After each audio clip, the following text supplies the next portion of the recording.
अस्सलामुअलैकुम वरहमतुल्लाहि वबरकातुहू। मेरा नाम फ़ज़ल ख़ान है और मैं आप सबको वेलकम करता हूँ कुरान मल्टीवर्स के रमज़ान रिफ्लेक्शन के एपिसोड नंबर 6 में। यहाँ पे अब हम सूरह अल-अलक़ की उस आयत पे आ चुके हैं जहाँ पे अल्लाह सुब्हानहू व तआला बता रहे हैं कि पढ़ो और तुम्हारा रब रहीम है। लेकिन यहाँ पे एक इंपॉर्टेंट चीज़ है, वो है वाव। ये वाव क्यों आया?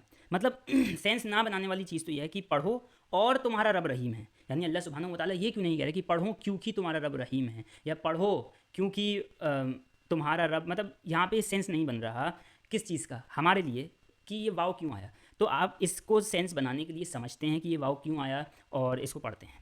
तो चलिए इस वाव के लिंग्विस्टिक फंक्शन को पढ़ते हैं अरेबिक की हेल्प से। अब मैं फिर ये कहूँगा कि मैं कोशिश कर रहा हूँ अल्लाह के फ़ज़ल से ये रमज़ान अल मुबारक के इस मुक़द्दस महीने में मैं उन टॉपिक्स को भी कवर करूँ जो मेरी एक्सपर्टीज़ नहीं भी है। तो अरबी मैं अभी सीख रहा हूँ, बहुत ही बेसिक लेवल पे हूँ मैं अरबी के, तो मुझे बिल्कुल भी इस चीज़ का शऊर उस तरीके से नहीं है जिस तरीके से अरबिक टीचर को हो सकता है। लेकिन मैं आप सबको एक हिंट दे दूँगा, वहाँ से फिर आप बाद में अगर चाहें तो इसका डीप डाइव कर सकते हैं। लेकिन मैं इस चीज़ की बिल्कुल श्योरिटी रखूँगा कि मैं कुछ गलत बयान ही ना करूँ। अरबिक के अंदर वाव जो है वो ना सिर्फ एंड के लिए यूज़ होता है इंग्लिश की तरह, बल्कि इसके और सारे मीनिंग भी होते हैं।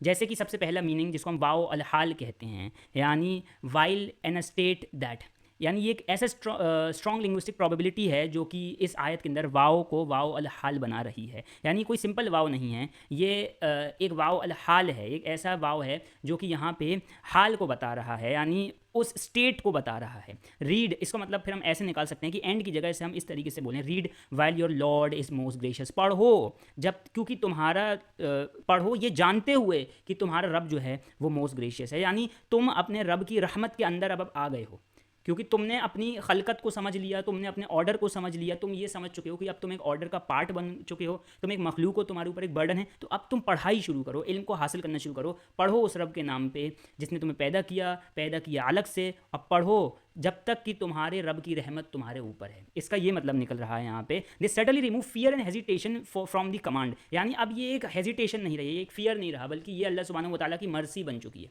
क्योंकि जब खालिक की रहमत तुम्हारे साथ है तो अब पढ़ना भी तुम्हारे लिए बहुत ही आसान हो जाएगा। तो ये एक बहुत इंपॉर्टेंट चीज़ है वाव अल हाल, जिसका इस्तेमाल यहाँ पे किया जा रहा है। दूसरी पॉसिबिलिटी वाव की क्या हो सकती है कि वाव अल इस्तिनाफ हो सकता है, यानी ये एक नए स्टेटमेंट की शुरुआत होने वाला वाव हो सकता है। Another accepted explanation is that wow is not just joining two equal commands but starting a new informative sentence। यानी इक़रा एक कमांड है, वरब्बुकल अकरम ये उसकी रीअश्योरेंस है। यानी पढ़ो और ये जान लो कि तुम्हारा रब तुम्हारे साथ है। Read and know that your Lord is the most gracious, ये समझो कि तुम्हारा रब रहीम है। तो जब भी तुम पढ़ोगे तो तुम्हारे ऊपर एक रहमत का साया होगा और तुम्हारे अंदर से वो डर ख़त्म हो जाएगा। और this create a pause in a meaning even if not in recitation, यानी ये मीनिंग के अंदर एक पॉज क्रिएट कर रहा है। इक़रा जो कि कमांड है, वरब्बुकल अकरम जो कि रीअश्योरेंस है। ये वाव अल इस्तिनाफ भी हो सकता है। यहाँ पे 3 पॉसिबिलिटी मैंने लिखी हैं।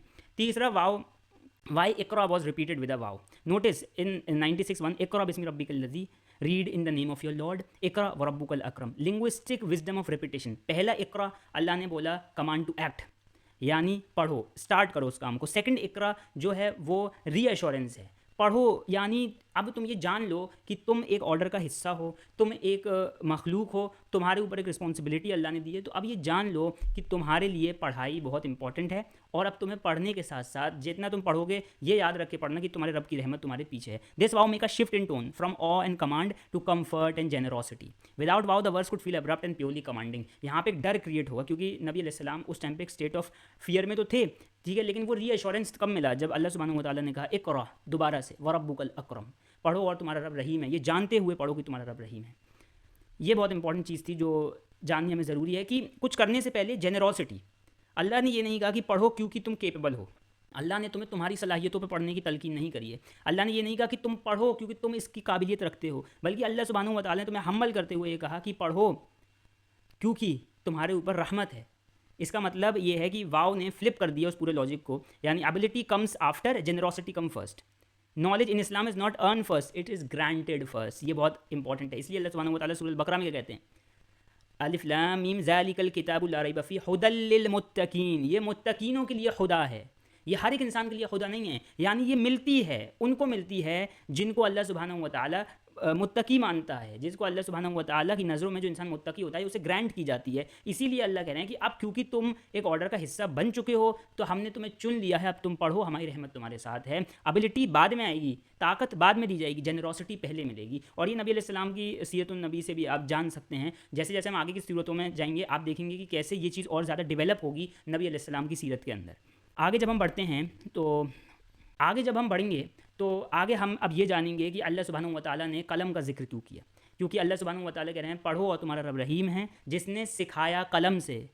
अल्लज़ी अल्लमा बिल कलम, जिसने सिखाया कलम से। अल्लज़ी अल्लमा बिल कलम अल्लमल इंसान मा लम यअलम। ये दो आयतें बची हैं और इसमें कलम का जो इस्तेमाल है और ठीक उसके बाद आने वाली सूरत सूरह कलम है, तो ये कलम का इस्तेमाल और ये कलम क्या है, कलम कहाँ है, ये कैसे इस्तेमाल कर रहे हैं, इस चीज़ के बारे में जानना भी हमारे लिए ज़रूरी है। जहाँ पे अल्लाह सुब्हानहू व तआला ने अल्लमा का जिक्र भी किया, जिसके बारे में सूरह फातिहा में बात कर चुका हूँ। और यहाँ पे अल्लाह सुब्हानहू व तआला ये भी बता रहे हैं कि हमने सिखाया। इसका ये मतलब नहीं कि इंसान को सिखाया, पहले अल्लाह ने कहा कि हमने सिखाया कलम से।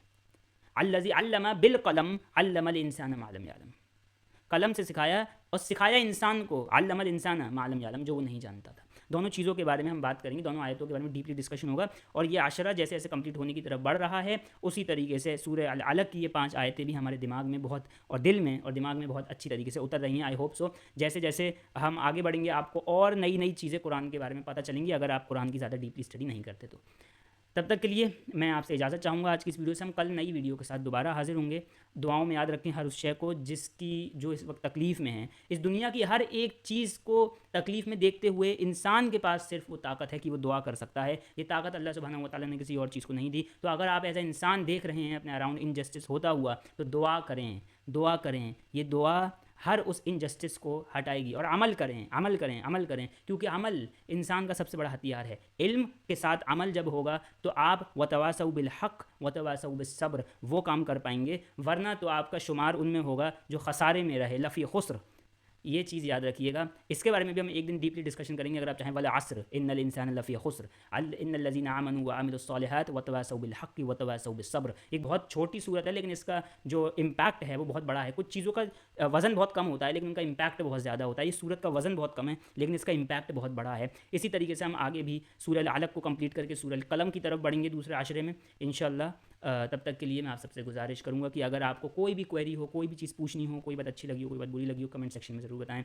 चलता हूँ, अल्लाह हाफ़िज़।